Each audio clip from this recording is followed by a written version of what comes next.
위험해진다. 건강하고 열정적인 신앙인으로 성숙되어져 가서 날마다 변화가 일어나는 우리 하영교회 성도 여러분이 다 되시기를 주님의 이름으로 축복합니다. 미국에 있었던 일인데요. 어느 장로님의 이야기입니다. 그분은 의사였는데 성경을 너무나 잘 알고 설명을 잘해서 교회가 필요할 때마다 또 성경을 잘 알 뿐만 아니라 교회가 필요하다고 하면 헌금도 많이 하시던 그런 장로님이셨습니다. 목회자가 급한 일이 있어서 적은 교회니까 부재 중일 때는 주일날 설교도 하셨고, 그분의 설교가 단순했지만 설교할 때 능력이 나타나서 설교를 듣는 사람들이 방언을 하기도 하고 이렇게 청중을 뜨겁게 했던 그런 장로님이셨습니다. 그분의 기도는 언제나 열정적이었고 하나님께서 꿈과 계시로 자신을 인도한다는 사실을 늘 말하고 있었습니다. 그러던 어느 날 놀라운 일이 생겼습니다. 그 장로님이 바닷가에 있는 자신의 별장에서 갑자기 사망해서 시체로 발견됐습니다. 복용 결과 오랫동안 습관성 약물을 과다하게 복용한 결과로 나타나게 됐고, 그분의 가족뿐만 아니라 온 교회가 충격에 빠졌습니다. 그러나 무엇보다도 또 충격적인 사실은 그분의 서재와 침실에서 수십 개의 음란 비디오 영상이 나왔고 음란 잡지들이 발견됐다는 것입니다. 평소에 그를 존경하고 따르던 교인들과 청년들이 그만 큰 실망에 빠지게 됐다는 것입니다. 어쩌다가 이런 일이 생기게 되었을까 우리는 고민하지 않을 수 없게 됩니다. 오늘 본문 12절은 너희 구원을 이루라 라고 말씀하셨는데 또 이 말씀을 오해하신 분들이 있어요. 사람들은 자기 스스로 구원을 이루는 것이라고 생각하는 사람들이 있다는 것입니다. 구원은 우리 스스로 이룰 수 없는 것이 구원인데 구원을 이루라라고 한 말을 오해해서 그렇게 받아들이고도 있다는 것입니다. 하나님께서 예수 그리스도의 부활을 믿는 성도들이 흠없는 자녀로 살아가길 원한다. 오늘의 본문의 말씀의 핵심은 그겁니다. 하나님의 자녀들, 부활을 믿는 모든 주의 자녀들은 하나님이 기뻐하는 그런 삶을 살기를 하나님은 고대하고 계시다라는 말입니다. 그런데 율법주의자나 도덕주의에서 흐르는 경우는 좀 달라집니다. 그들은 주장하기를 하나님께서는 100% 의로우신 기준을 가지고 계시지만 인간은 그 수준에 미치지 못한 것을 이미 알고 계시기 때문에 인간의 삶에서 50%나 60%의 의를 실행하면 하나님께서 만족하지 아니하시겠느냐라고 말하게 됩니다.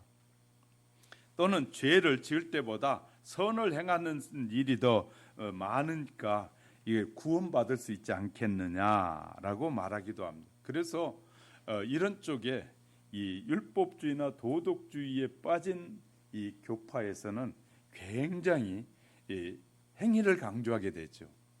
행위를 강조해서 이렇게 많이 해야. 그래서 우리가 잘 아는 카톨릭에서는 돌아가신 분도 부모님이 죄를 많이 짓고 돌아가신 것 같으면 자녀들이 그 부모님의 죄값을 이렇게 돈으로 계산해 가지고 이 많은 죄를 지은 사람 많이 헌금을 해 가지고 예배를 드리는 동안에 부모님의 영혼이 연옥에 있다가 그 예배를 드리는 순간 뿅 하고 천국으로 올라간다. 그런 웃지 못할 일들을 말하고 있기도 합니다. 구원이라는 것이 무엇인지를 잘못 이해하는 사람들이 너무나 많다는 거예요. 이루라고 했으니까 구원을 이루라고 했으니까 구원은 우리가 이루어가는 것이다 라고 착각하는 사람들이 때로 있다는 사실입니다. 그러나 본문의 뜻은 그것이 아닙니다. 그래서 그리스도 예수를 구주로 영접한 사람은 이미 구원을 받았다. 이미 구원을 받았다. 성령님께서 그런 그리스도인들을 바로 이끌어가고 계신다라는 것입니다. 그러므로 구원을 받았다는 표징으로 그렇게 이루어가는 것이지 받았다는 그 믿음 안에서 이루어가는 것이지 구원을 이루기 위해서 하는 것이 아니라 구원 받았기에 감사함으로 이루어가는 것이다 라는 차이가 크다는 사실을 기억하시길 바랍니다. 현대는 모든 인간의 삶이 개별화되고 극도의 이기주의가 팽배해 있는 이 시대에 실로 죄악이 범람한 어둠의 시대라고 말할 수 있습니다. 하나님의 자녀로 인정받고 흠없고 순전한 성도들만이 그들 가운데서 그리스도인의 빛으로 세상에 어두워진 세상을 밝힐 수 있는 사람이 오직 예수 그리스도의 부활을 믿는 믿음의 사람, 구원을 받았다는 확신이 있는 사람들만이 세상에 빛을 발할 수 있다라는 사실을 우리에게 말해주고 있습니다.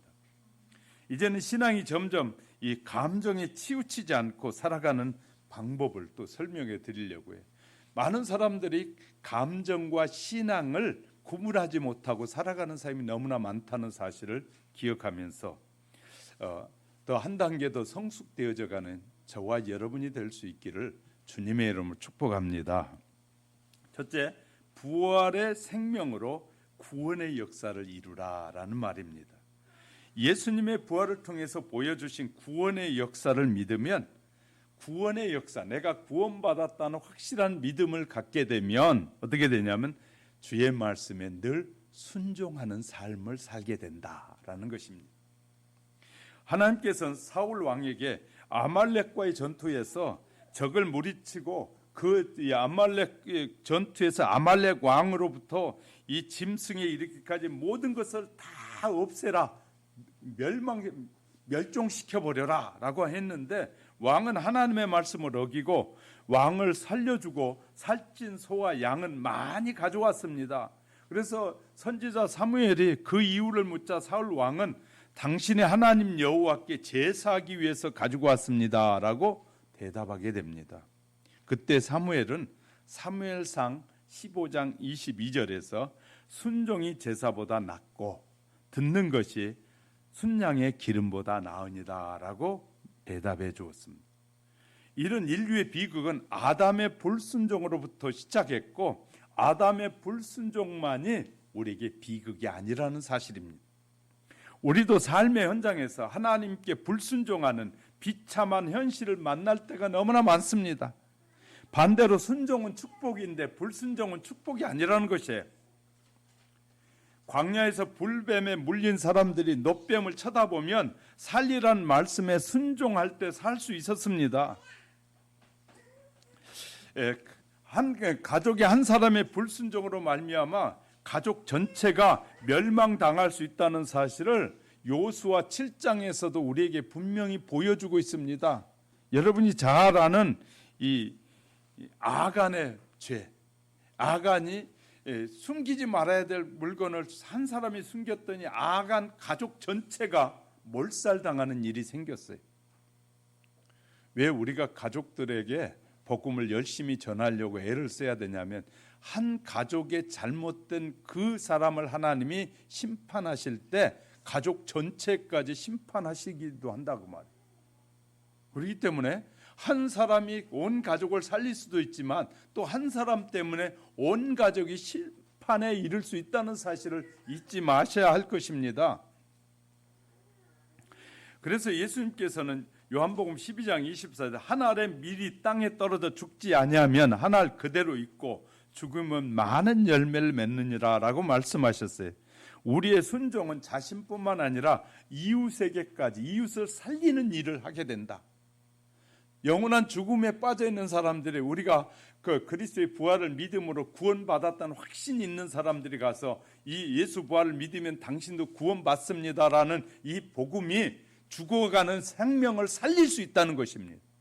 그러므로 저와 여러분은 수많은 사람을 살릴 수도 있고 우리가 입을 열어서 우리가 겸손해서 다른 사람에게 이 복음을 전하면 수많은 사람을 살릴 수도 있는데 내가 전해주지 않으므로 수많은 사람이 죽을 수도 있다는 사실을 잊지 마셔야 할 것입니다. 예수님의 부활을 믿는 성도는 두렵고 떨림으로 구원을 이루라는 말인데, 이것은 노예가 주인에게 무서워서 어쩔 수 없이 두려워서 주인의 말에 따르는 것이 아니고, 구원받지 못해서 영원한 불의 형벌을 받을까 봐 두려운 그 공포 속에 전율을 느끼면서 이루는 것이 아니라 그 말이에요. 그리스도 안에 사는 자는 구원의 가치를 알게 되고 구원의 절대적인 가치를 깨닫게 되면 영원한 소망 안에서 하나님의 은혜로 얻은 이 구원이 얼마나 귀한 일인지를 알게 된다. 얼마나 귀한 일이냐면, 하나님께서 우리를 구원하시기 위해서 당신의 아들을 이 땅에 보내서 저와 여러분이 십자가에서 죽어야 할 그 십자가를 하나님의 아들이 대신 지심으로 죽었기 때문에 저와 여러분이 얻은 이 구원은 하나님의 아들이 대신하는 구원을 얻은 너무너무 소중한 구원이에요. 저와 여러분이 이 소중한 구원을 소중하게 여기고 가치 있는 것으로 여기지 않으면 주님이 나를 위해서 십자가에서 죽으신 것이 가치 없는 일이 되고 말기 때문에, 그래서 우리는 소중한 구원을 내가 어떻게 사느냐에 따라 사람들이 우리를 보면서 야, 구원이 소중한 것이구나, 저렇게 사는 거 보니까 세상 것 다 의지하지 않고 예수님만 의지하고 사는, 주의 말씀에 순종하고 사는 저 삶을 보니까 구원이 소중한 것이구나를 보여줘야 되는데, 우리 스스로가 하나님의 말씀에 불순종하는 것들 때문에 사람들이 저렇게 믿는다면 나는 안 믿을 거야, 저렇게 믿는 건 믿음이라면 무서워하고 우리가 믿는 신앙을 다른 사람이 평가하면서 우습게 여기는 구원이 되면 안 된다는 것이죠. 하나님은 우리를 보잘것없는 우리를 살리시기 위해서 이런 엄청난 대가를 지불해서 살리셨는데, 우리가 그 구원의 은혜를 입은 저와 여러분이 대가 없는 모습으로 살아가는 것은 하나님이 기뻐하시는 삶의 모습이 아님을 우리에게 알려주고 있는 것입니다. 부활의 구원은 하나님으로부터 시작됐다는 사실도 아셔야 됩니다. 구원은 인간의 요청으로 시작되는 것이 아니라 하나님의 독자적인 행동이에요. 우리의 구원받을 만한 존재인지도 몰라요. 저와 여러분이 구원받을 만한 조건이 아무것도 없는 그런 사람이에요. 하나님께서 그런데 우리를 찾아와 주셨어요. 첫사람 아담이 범죄한 후에 그가 부끄러워서 숲속에 들어가 숨어 있을 때, 창세기 3장 9절에 아담아 내가 어디 있느냐라고 찾는 것처럼 하나님이 우리를 불러주신 거예요. 우리 그냥 세상에 내버려두면 그냥 이 하던 일 하다가 어느 날 먹고 살다가 나이 들어서 쪼그러지면 그냥 힘이 없어 죽으면 영원한 멸망에 갈 수밖에 없는 그런 우리들을 찾아오셔서 내가 너를 구원해 주려고 왔어, 내가 너를 영원한 생명을 주려고 왔어, 내가 너와 함께 살려고 왔어, 영원토록 살려고 왔어 하고 우리를 찾아오셨기 때문에 구원이 이루어진 것이지, 하나님이 찾아오시지 않았더라면 우리는 아무 구원의 은총을 누릴 수가 없는 사람들이었다. 그러니 우리와 같은 죄인을 구원하시기 위해서 하나님이 그런 일을 하신 일을 생각할 때 너무너무 존귀한 구원을 우리는 이루고 있어야 된다는 거예요. 그래서 우리가 이 구원을 알게 되면 하나님의 말씀에 순종할 수밖에 없게 되는 것입니다. 그러므로 성령님 우리 안에 들어오셔서 내 마음을 활짝 엽니다. 들어오셔서 나를 인도해 주시고 내게 말씀해 주세요. 내가 어떤 일을 하기 원하십니까? 저도 그렇게 기도합니다. 하나님, 내가 여기 있으니 나를 쓰십시오. 주님이 하시 원하는 일을 내게 감동을 주셔서 내가 일할 수 있게 해주세요 하고 나는 기도합니다. 왜? 하나님이 나와 같은 죄인에게 은혜를 베푸신 그 구원의 은혜가 너무 소중하기 때문에 주님 무엇이든지 말씀하시면 나는 순종하고자 합니다 하고 늘 준비하는 자세로 살아가는 것입니다. 그러니까 우리는 이런 구원의 마음을 가지고 살아가는 것이 너무 필요한 것이죠. 그런데 무엇이 문제일까요? 성령님의 인도하심을 따라 진리를 통해서 마음과 생애가 변화돼야 되는데, 사탄의 미혹을 따라가면 의롭고 공의롭고 부패한 삶을 살다가 사탄의 유혹에 그냥 멸망하게 되는 것입니다.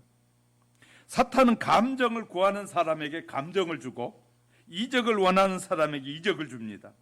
사탄에게 미혹당하면 사람이 겉으로 볼 때는 행복하고 이 하늘에 큰 이 권능을 가진 것처럼 보이지만, 그러나 실제로는 돌이킬 수 없는 영원한 깊은 미혹에 빠지게 되는 것입니다. 황홀하고 뜨거운 감정을 느껴야만 하나님의 임재를 느낄 수 있고 또 구원에 대한 확신을 가질 수 있다는 사람들이 현재 점점 늘어나고 있어요. 뭔가 막 뜨거움이 있어야 되고 뭔가 터치가 막 강력한 터치가 있어야지 하나님이 계시다라고 고백하려는 사람들이 늘어나고 있단 말이에요.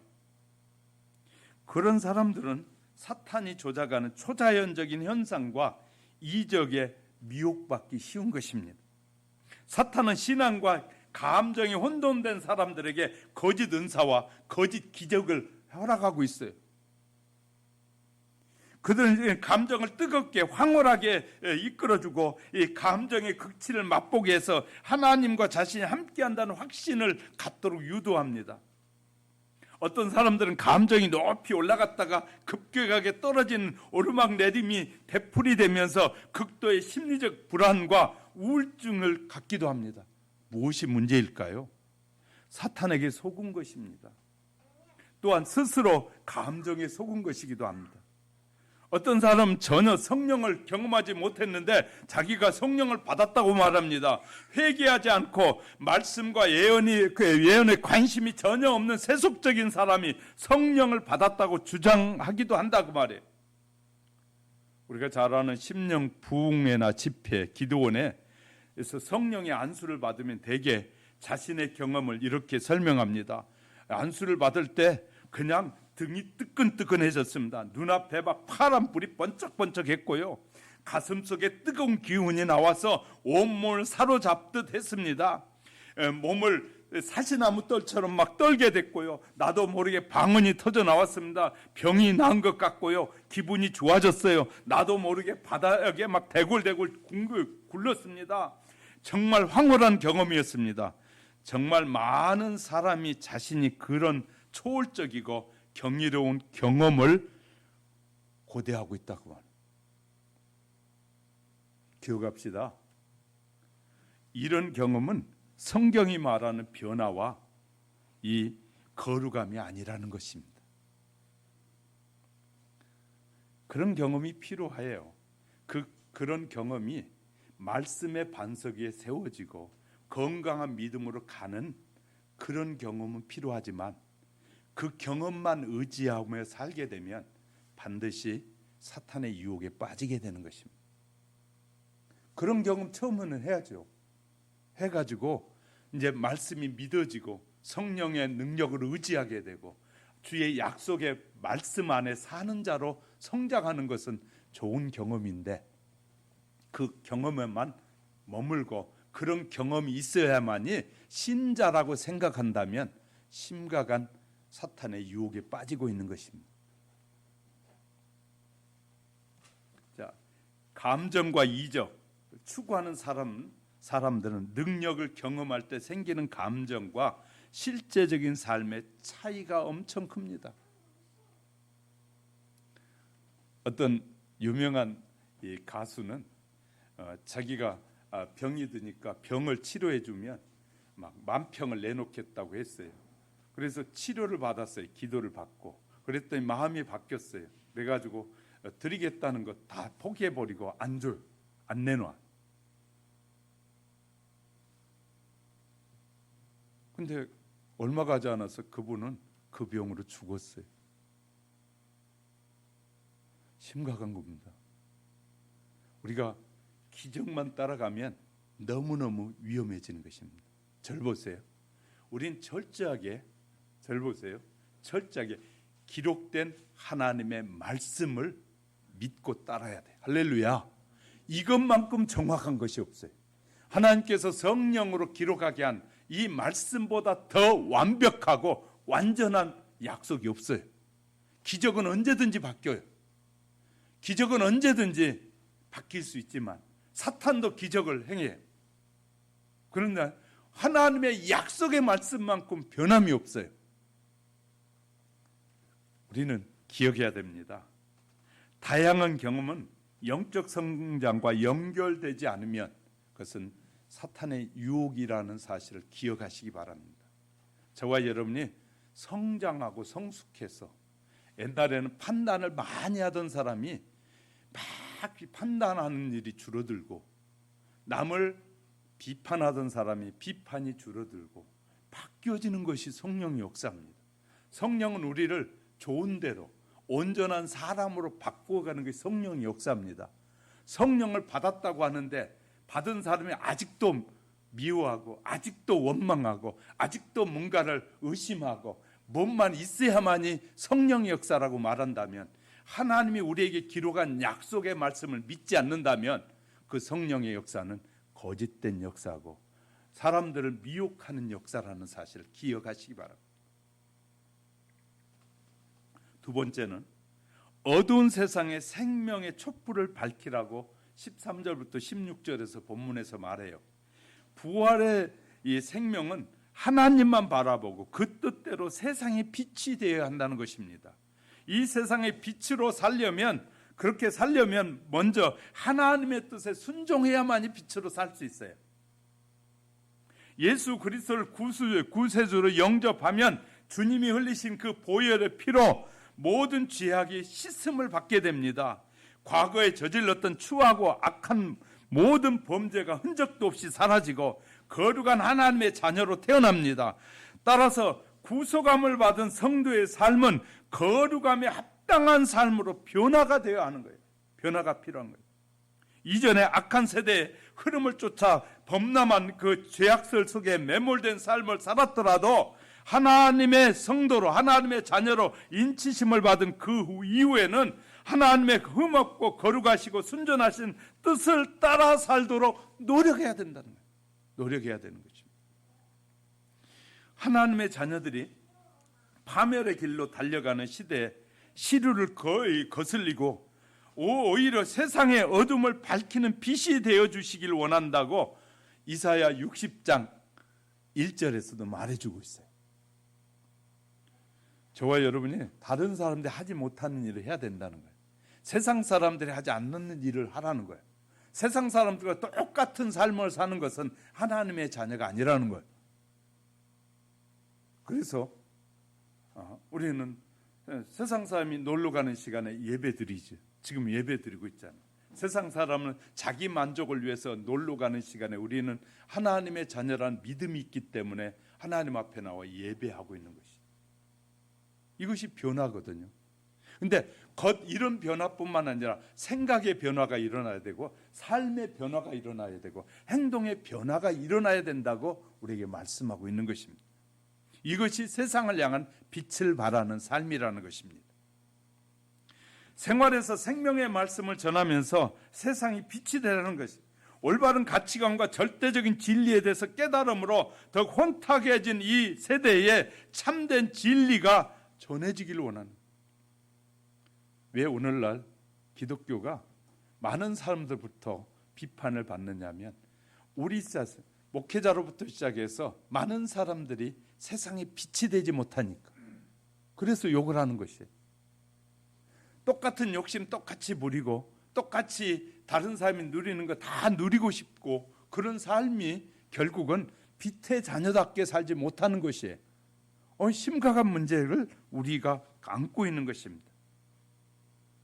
우리가 진리에 맞는 삶을 사는, 진리의 온갖 모순에서 극복하고 만물을 제자리로 돌려놓는 것이 그리스도인의 삶이에요. 본문에서 바울은 성도들이 하나님의 말씀으로 이 악한 세대에 빛이 되어줄 것을 권면하고 있는 것입니다. 하나님의 말씀은 창조의 원동력이고요, 모든 섭리의 근원이며 진리 자체입니다. 하나님의 말씀은, 성도는 하나님의 말씀을 믿음으로 구원에 이르는 은혜를 체험한 자들입니다. 벌써 저와 여러분은 구원에 이르는 은혜를 다 체험한 자들이에요. 체험했기 때문에 그 은혜가 소중한 걸 알기 때문에 다른 사람들에게도 이 일을 전해주고 싶고, 다른 사람에게 알려주고 싶고, 다른 사람들이 이 소중한 구원의 은혜를 함께 누리고 싶어 하는 사람, 이것이 구원을 이루어가는 길이다. 사실을 우리는 잊지 마셔야 돼요. 그런데 자신만이 구원을 확신히 하고 기뻐하는 데서 나가서 세상에 많은 사람이 힘을 줘야 돼요. 그런데 신앙이 감정에 치우치게 되면 그런 신앙은 점점 감정 이상으로 성장하지 못.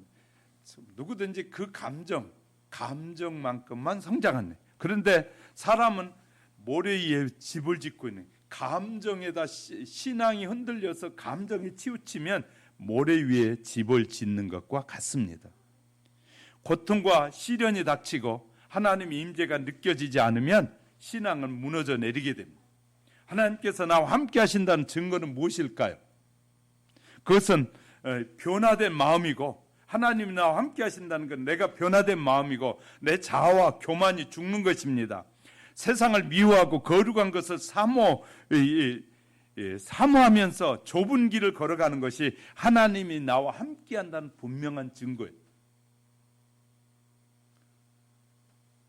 그렇다면 감정적 신앙을 가졌다는 증거는 무엇일까요? 하나님의 말씀과 진리를 무시하고 내 뜻과 내 주장을 포기하지 않는 것이 바로 감정에 치우친 신앙의 사람들이다. 자, 절 보세요. 우리는 하나님께서 우리에게 이성을 주셨어요. 이성을 통해서 판단하고 해야 할 것과 하지 말아야 할 것을 분별하게 하는, 감정도 다스릴 수 있도록 하나님께서 은혜를 베풀어 주신 거예요. 그러므로 저와 여러분의 인생에 이 십자가에서 부활하신 그 예수 그리스도를 나의 구주로 확고하게 믿고 구원을 받은 사람은 변화가 필요한 거예요. 하나님의 성경을 통해 분명히 밝히신 것을 알면서도 다른 길로 갈 수 있도록 인도해 달라고 기도하는 사람, 감정이 치우치는 사람은 자기가 하려는 일을 무조건 하나님이 하게 해달라고 기도하는 사람, 하나님이 그것이 아니라고 말해도, 그것을 바꾸라고 말해도 바꾸지 않고 끝까지 고집 부리는 사람, 이런 사람, 이 감정의 성도일 수 있다, 그 말이죠. 자, 하나님의 말씀보다 감정을 중요시 여기는 사람은 무엇을 요구하면 알면서 성령님께서 내게 개인적으로 알려주실 때까지 그 길을 그대로 가겠습니다. 그것이 잘못된 길이며 가고 있음에도 불구하고 옆에서 이제 하나님의 사람들로 하여금 이렇게 권면해 줌에도 불구하고 하나님이 나한테 그 말 할 때까지 나는 못 바꿔야 하고 고집 부리는 사람들, 감정적인 신앙일 수 있다, 그 말이에요.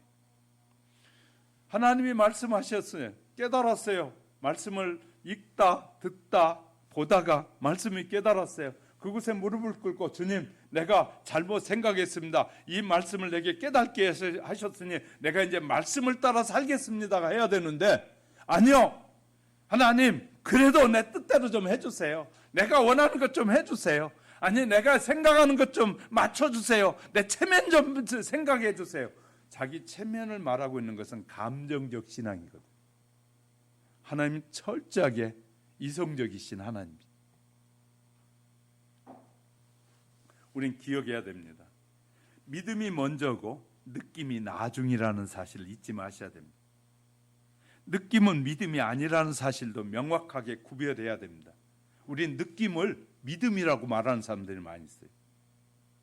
믿음은 홍해를 갈라지는 놀라운 광경을 볼 때까지 기다리는 것이 아닙니다. 믿었으니까 이제 믿었으면 그냥 갈라지는 거예요. 하나님이 하시는 일이라고 말이죠. 믿음은 어떤 특별한 감정이 생길 때까지 기다리는 것이 아닙니다. 믿음은 하나님의 약속을 신뢰하고 그 말씀에 순종하는 것이 믿음이에요. 믿음으로 순종하고 이 전진했을 때 영광스러운 감격된 일들이 일어나게 되는 것이. 믿음은 그 약속을 믿고 나가면 그 다음에 하나님이 그 일을 하시는 거예요. 하나님이 하시는 그것이 믿음이에요. 자, 그러므로 믿음을 활용하지 않고 감정에 감정을 인위적으로 만들려고 할 때 사탄이 개입할 틈을 열어줬어요. 죄를 버리고 회개하지 않으면 기쁨과 행복을 추구하면서 사탄의 그 덫에 걸릴 위험이 매우 높습니다. 하나님께서 허락하시는 감정, 느낌은 우리를 만들어낼 수 없는데, 왜냐하면 그것은 회개와 하나님이 우리에게 주신 감정과 느낌은 회개하고 또 믿음으로 순종할 때 일어나는 것이에요. 그거 믿음이 좋은 믿음이에요.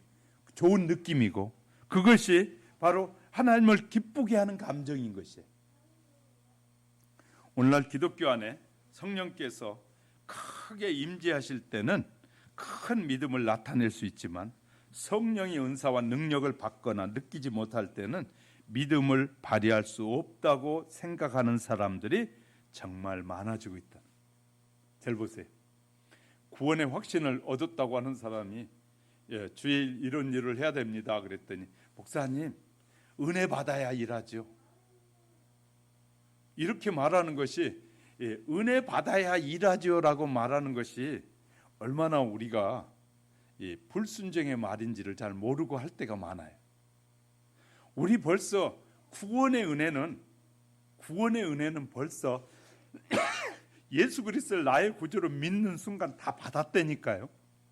할렐루야. 그 구원의 은혜를 우리가 바르게 이해하게 되면 평생 갚아도 못 질 빚을 지고 사는 것이에요. 그런데 또 받아야만이 한다? 그럼 그 전에 받은 것은 헛것인가요? 성경은 그렇게 약속하지 않아요. 그 일을 감당할 수 있도록 성령의 충만함을 받아서 그 일을 감당하라고 그래요. 그럼 우리는 어떻게 기도해야 돼요? 성령이 충만히 임하여 지금 감당하는 것보다 더 잘 감당할 수 있도록 구하고 찾고 기도하는 것이 구원의 은혜를 아는 자의 삶이에요. 할렐루야. 우리는요 성경을 저는 어떻게 하든지 여러분에게 바르게 증거해 주려고 애를 쓰는 사람입니다. 다른 사람들이 뭐라고 말하는 것과 저는 상관없어요.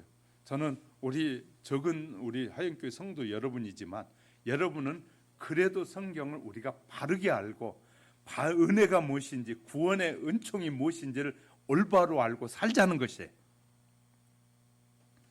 이것이 너무너무 중요해요. 자, 그런데 그래서 이 잘못된 신앙인데 그것이 잘못된 신앙. 우리가 성령의 결핍을 느낄 때야말로 칠흑 같은 어둠 구름이 마음을 덮을 때, 우울한 느낌이 마음을 어지럽게 할 때, 믿음으로 하나님께 나아가서 유쾌한 정신을 달라고 간구할 때예요. 그럴 때가. 그런 마음이 들면 마음이 막 불안해져. 하나님, 이 불안한 마음을 주님이 약속하신 대로 평안을 주세요. 그러면 준다고 그러셨어요. 그래서 저와 여러분은 하나님은 기도의 조건이 반드시 있어요. 하나님을 믿고 기도해야 응답해 주신다고 했고, 요한복음 15장 7절에 보니까 너희가 내 안에 거하고 내 말이 너희 안에 거한다. 그 말은 내가 그 말을 믿으면 너희 무엇이든지 원하는 대로 구하라. 그리하면 이루리라. 그냥 준다고 하지 않았어요. 주님을 믿고 그 약속을 믿고 불안하니까 주님 믿습니다. 불안한 마음을 해소시켜 주세요. 어두운 마음을 밝게 해주세요. 하고 구하면 하나님 주시겠다는 거예요. 주시겠다는 거예요. 하나님 반드시 조건이 있어요. 조건 없이 되어야 되는 것이. 우리를 구원하시는 것에 대해서 조건이 있었어요. 뭐냐면 하나님의 아들이 십자가에서 죽어야 되는 조건이 있었어요. 그 조건을 믿을 때 우리도 살아나는 거예요. 할렐루야.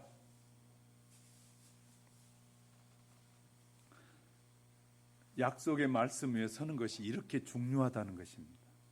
사랑하는 우리 하영교회 성도 여러분, 우리는 약속의 반석 위에 세워지는 믿음의 사람들이 될 수 있기를 주님의 이름으로 축복합니다. 세 번째는 열정적인 예배와 신앙으로 헌신하며 살라는 것이에요. 17절 18절이 그런 내용입니다. 만일 너의 믿음의 재물과 섬김 위에 내가 나를 전제로 드릴지라도 나는 기뻐하고 너희 무리와 함께 기뻐하리니 이와 같이 너희도 기뻐하고 나와 함께 기뻐하라.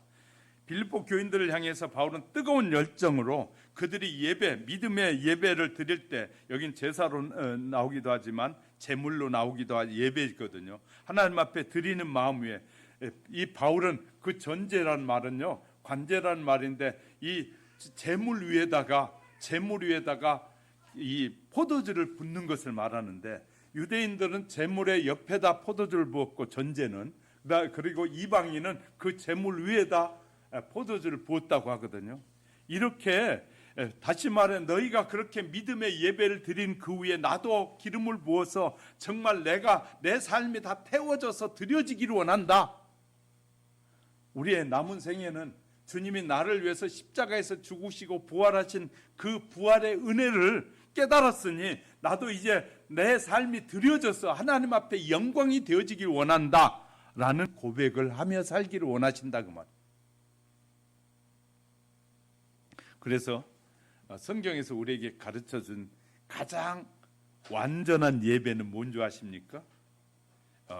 바울은 디모데후서 4장 6절에 관제와 같이 벌써 내가 부음이 되고 나의 떠날 기약이 가까웠도다 라고 설명하면서 뭐냐면 가장 멋진 예배는 우리가 하나님 앞에 드려지는 순교입니다. 순교.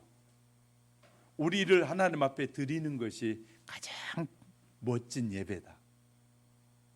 그래서 어느 교회에서 예배 드리는데 그분은 갑자기 헌물을 드리는 헌금 시간에 헌금 여기 화물 내려놓으라 그랬더니 자기가 그 위에 올라가더라. 하나님 나를 드리겠습니다. 자기를 드리는 사람. 순교는 신앙인에게 가장 완벽한 기쁨을 줘. 그래서 18절에서 이와 같이 너희도 기뻐하고 나와 함께. 내가 너무너무 기쁘다. 왜? 하나님 앞에 드린다는 자체가 기쁘다. 하나님과 성령님이 동행하는 삶이거든요. 하나님 앞에 우리를 드리면 성령님이 우리를 인도하 이끄시고 우리의 삶을 주장하시는 삶이에요. 이것이 가장 멋진 삶이라는 것이에요. 그래서 기뻐하고 나와 함께 기뻐하라. 현대는 느낌을 소중하게 따르는 교회가 세소가 되고 예배와 음악도 하나님의 중심이 아니라 사람 중심으로 바뀌어가고 있습니다. 하나님께서 기뻐하신 예배는 어떤 것인가를 생각하는 대신에 사람의 감정과 느낌을 행복하게 하는 예배에 초점이 맞춰지고 있어요. 지금은 세상을 압도하고 있는 사상이 바로 인본주의, 휴머니즘이에요.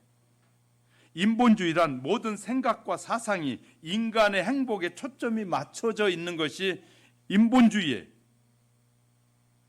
얼핏 들으면 인간에게 기초한 고상한 사상처럼 들립니다. 그런데 문제는 인본주의가 교회에 들어와서 하나님의 위치를 밀어내고 인본주의가 교회 중심에 들어와 있다는 사실입니다.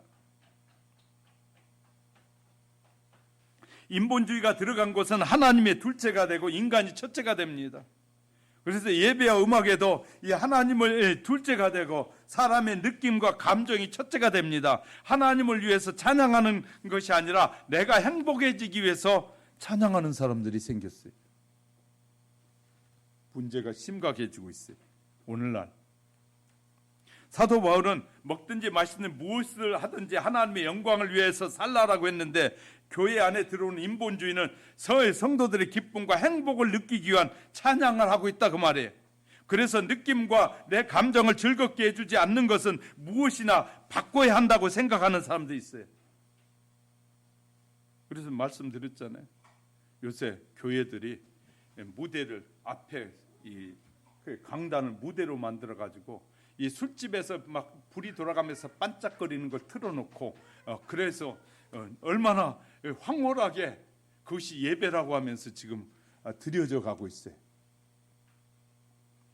자, 성도들의 느낌, 성도들의 감정을 기분 좋게 해야 하나님을 잘 섬긴다는 거예요. 성경은 회개하고 예수 그리스도의 십자가의 죽으심과 부활을 믿는 자는 그 구원의 은혜를 사람들에게 전하며 섬기며 살라고 했는데 나 기뻐하는 것이 예배라는 거예요. 심각한 문제예요.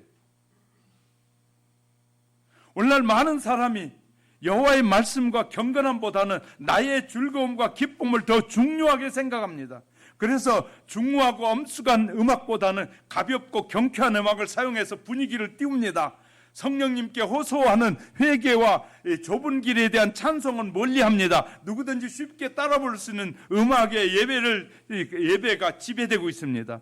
세상 사람들과 성도들이 함께 부를 때 멜로디의 음악이 선호되고 있습니다. 교회가 이런 분위기로 흘러가자 예배 속에 발라드와 녹음악이 들어오게 되고 그와 맞추어서 피아노, 오르간이 대신하여 드럼과 이 전자 기타들이 막 이제 사용되고 있고요. 교회 학교도 연극과 드라마로 다 바뀌어져 가고 있어요. 이런 변화에 맞춰서 교회 단상을 현대식 무대로 바꿔서 꾸미고 조명을 바꾸고요. 요즘 예배 트렌드는 찬양을 할 때 마치 가수가 콘서트를 하는 것처럼 막 멋지게 하고 KBS 음악 열린 음악회 같은 분위기를 연출하고 있어요. 동네 노래방이나 이 카페처럼 바꿔가면서 교회가 변화되는 사람들을 행복하게 만들 것이라고 믿는 사람들이 더 늘어나고 있어요. 그것을 믿는 거예요. 거룩함 자체가 없어졌군. 교회에 오나 저기 노래방에 가나 밤에 운영하는 그런 데 가나 똑같아. 막 반짝거리고 이것저것에 반짝거리고 사람 기분 좋아야 되고 헤헤거려야 되고 이렇게 다 바뀌어. 그러니까 교회에 올 필요가 없는 거예요. 거기에 가도 클럽에 가도 얼마든지 화려한 불들이 있고 그곳에 막 무대가 있어서 막 나와서 하면 박수치고 하하 웃고 막 마시고 취하고 신앙이 아니라 말이에요. 그런데 교회가 이렇게 바뀌어가고 있어요. 현대 우리의 모습입니다. 대중가요 같은 찬양과 강한 비트가 들어간 음악에 목청을 높여 노래 부르고 나면 이제 속이 시원하고 스트레스도 다 해서 스트레스 해소하려고 교회 오는 거예요. 하나님이 우리의 스트레스를 하나님이 그냥 막 하나님을 마음대로 해가지고 이 스트레스 해소받는 것이 예배가 아니다. 그런데 그런 예배로 바뀌어가고 있어요. 얼마나 심각해지고 있습니까? 그런 게 여러분 가고 싶으신 분 있을지도 모르겠어요. 심각해요. 제가 부활절 예배 드리고 말씀드렸잖아요. 막 이런 것이 이거보다 2배나 더 큰 것이 3개가 딱 있어가지고 막 양쪽에 나오고 가운데는 막 막 아름다운 산 배경이 나오면서 그 앞에 탁 설교자가 서면 막 황홀해 보이게 막 이렇게 꾸미고 막 불이 반짝반짝 막 이 7색깔 빛이 막 반짝거리고 그게 무대가 됐어요. 이제 예배당의 강대가 세상 무대와 똑같아요. 그런데 교회에 올 필요가 뭐 있어요? 교회에 안 오면 이 클럽에 가면 얼마든지 그런 무대가 쌓여 있고 요새 노래방에 가봐요. 별 것이 다 있어가지고 거기 가서 부르면 막 속이 다 시원하다 그러잖아요. 교회 와서도 똑같이 그런 걸 느끼고 싶어 한다면 교회는 인본주의로 흐르고 있다는 것입니다. 우리는 세상에 너무 교회 안에 세상이 교회 안에 깊이 들어와 있기 때문에 무엇이 거룩이고 무엇이 세속인지 구별이 어려운 상황에 빠지고 있어요. 세상 사람들은 교회에 드럼치고 발라드 녹음악이 흘러나온 것을 이상한 눈으로 바라보고 있어요. 교회는 세상을 흉내내는 거야. 세상을 닮아가는 거야. 교회가 세상이 교회를 거룩함을 닮아와야 되는데 아니라 교회가 세상을 닮아가는 거예요. 그것이 복음이라고 말해요. 이건 심각한 문제입니다. 이게 구분되지 않으면 목사님 우리 교회도 그렇게 해야 되지 않을까요? 우리 교회에서는 그런 일이 없을 것 같아요. 제가 이제 주님이 데려가시기 전까지는 그런 일이 없을 것 같고 모르겠어요. 다른 사람은 이제 후임자가 와서 어떨지는 모르지만 제가 있는 동안은 그런 예배는 있을 수가 없습니다. 우리는 세상에 이것이 거룩함이다.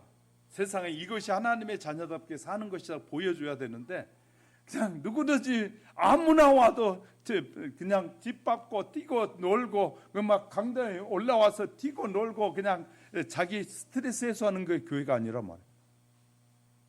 근데 그런 지도자들이 생기고 있어요. 자꾸. 그러니까 마지막 때가 되면 될수록 뭐 한다고 그랬어요? 분별의 영이 없으면 올바른 경건이 무엇인지 하나님이 기뻐하시는 것이 무엇인지, 어떻게 하나님의 영광을 위한 것인지를 구별하지 못하게 되면 모두 다 똑같은 것으로 착각하는 거예요. 사랑하는 성도 여러분, 지금 세상은 교회가 세속으로 물들어가는 모습을 보면서 조롱하고 있지 않습니까?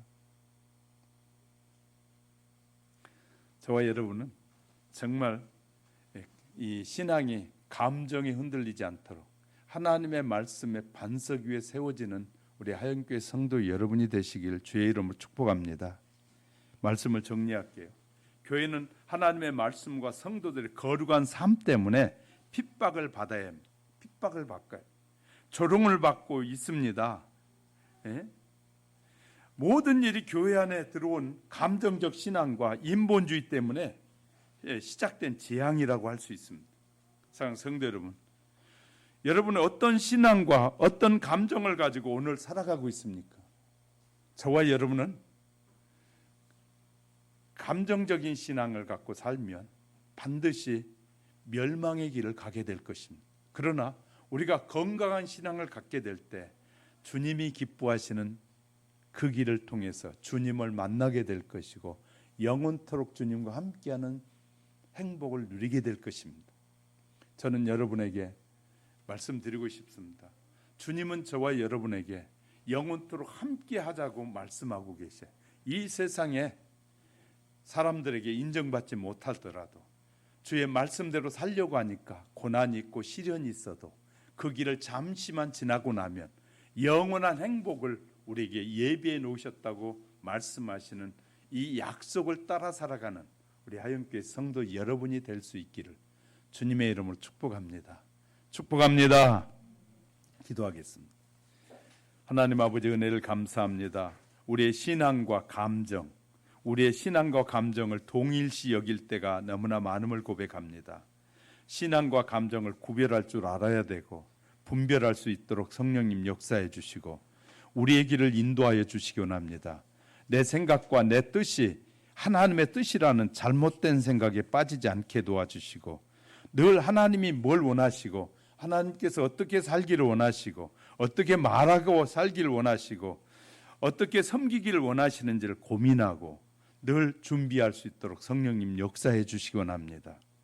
우리가 세상 사람들에게는 우리의 이름이 알려지지 않는다 할지라도 우리가 하나님 앞에 인정받는 하나님의 사람들만 되도록 붙잡아 주시고 세상을 따라가는 자가 아니라 세상 속에 하나님의 믿음의 자녀의 삶이 무엇인지를 고난과 시련과 아픔을 통해서도 드러낼 수 있는 그런 믿음의 사람들이 되도록 축복하여 주옵소서.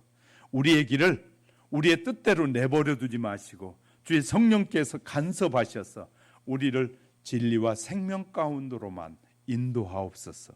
우리의 가는 길 위에 주의 성령님의 약속들이 아버지의 약속이 성령을 통하여 밝히 드러나게 하시고 그 살아있는 약속의 말씀이 우리의 가슴에 새겨지고 그 말씀에 새겨진 반석 위에서 날마다 승리를 외치는 구원을 이루어가는 신실한 하나님의 사람들로만 사용하여 주옵소서. 우리를 구원하신 예수님의 이름으로 기도드립니다. 아멘.